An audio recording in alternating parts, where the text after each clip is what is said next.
ìbò gómìnà ọ̀sùn Peter Obi àti wòlíì adámimógo gba aráàlú lámọ̀ràn ẹ má jẹ́ káwọn olóṣèlú sọ yín dọ̀tá ara yín o. Aláròyé máa wí o. lórí ètò ìdìbò sípò gómìnà ìpínlẹ̀ ọ̀sùn èyí tó fẹ́ wáyé lọ́jọ́ sátidé ọjọ́ 15 oṣù kẹjọ ọdún 2026 yìí èèkàn olóṣèlú tó ti fìgbà kan jẹ́ gómìnà ìpínlẹ̀ Anambra alàgbà Peter Obi ti gba àjọ elétò ìdìbò ilé wa Independent National Electoral Commission INEC àwọn ẹ̀ṣọ́ aláàbò gbogbo àti àwọn aráàlú lámọ̀ràn pàtàkì lórí bí ètò ìdìbò náà yóò ṣe lọ sí.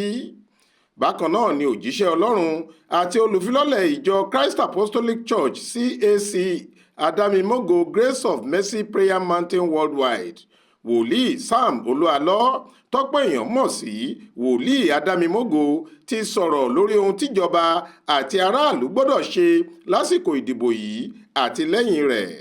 Peter Obi sọ nínú àtẹ̀jáde kan tó fi léde láàárọ̀ kùtù ọjọ́bọ̀ tọ́sídẹ̀ẹ́ ọjọ́ 13 oṣù kẹjọ yìí pé ohun tó léwu tó sì lè ṣe àkóbá ńlá fún ètò ìṣèjọba àwaarawa tí wọ́n ń pè ní dẹ̀mọ́kírésì ni bí àwọn olóṣèlú tàbí àwọn alákòóso ìjọba kò bá gba aráàlú láàyè láti yan ẹnikẹ́ni tó wù wọ́n pẹ̀lú òmìnira àti ìrọ̀rùn.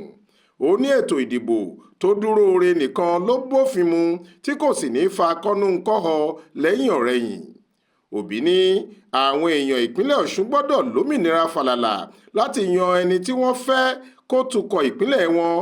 Ààbò gbọ́dọ̀ wà fún ìbò wọn kí wọ́n kà á ní gbangba kí òǹkà rẹ̀ sì wọnú ìwé àkọọ́lẹ̀ tí wọn yóò fi kéde ẹni tó jáwé olúborí nígbẹ̀yìn.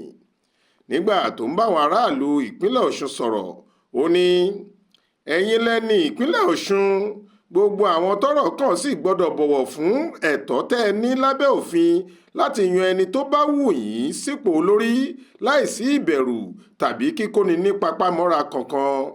Ẹ má jẹ́ káwọn olóṣèlú sọ yín di ọ̀tá ara yín o. Ẹ má fún wọn láàyè láti kọ ẹ̀yin ọ̀rẹ́ mọ̀lẹ́bí aládùúgbò àti ìletò sí ara wọn. Ẹ má ba ìpínlẹ̀ yín jẹ́ nítorí kẹ́ ẹ lè wọlé ìbò. Nàìjíríà tóbi ju olùdíje èyíkéyìí lọ bẹ́ẹ̀ ni ìpínlẹ̀ Ọ̀ṣun tóbi ju ẹgbẹ́ òṣèlú èyíkéyìí lọ.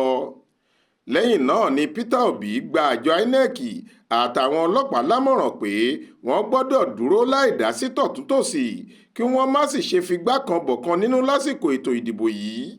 Ó lóun rán wọn létí pé orílẹ̀-èdè Nàìjíríà àti òfin ilẹ̀ wa ni wọ́n gbọ́dọ̀ jẹ́ olóòótọ́ àti adúróṣinṣin sí kì í ṣe ẹnìkan tàbí ẹgbẹ́ òṣèlú kan tàbí olùdíje èyíkéyìí.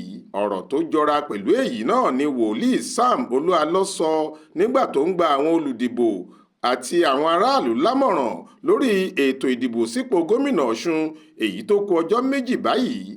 Olúalọ́ ní ẹ̀rí ọkàn olùdìbò kọ̀ọ̀kan ni kó tẹ̀lé nígbà tó bá fẹ́ tẹ̀ka láti dìbò kì í ṣe ẹgbẹ́ òṣèlú tàbí àbẹ̀tẹ́lẹ̀ táwọn olóṣèlú máa ń pín kiri. Wòlíì Adámimógo ní òun rọ àwọn olùdìbò láti má ṣe ta ìbò wọn nítorí ohunkóhun níṣe ni kí wọ́n dìbò fún ẹni tí wọ́n lè fọwọ́ rẹ̀ sọ̀yà pé yóò mú àǹfààní ìṣèjọba rere bá wọn.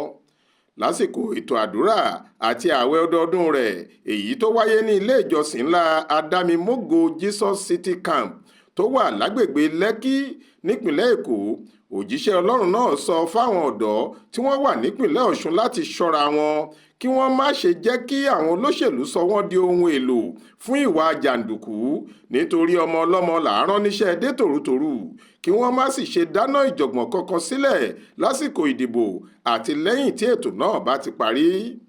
Wòlíì Olúalọ́ ní bí wọ́n ṣe ń tayò òṣèlú lọ́nà burúkú yìí ló fà á tí orílẹ̀-èdè wa fi ń pòòyì lójú kan náà bí omi adágún.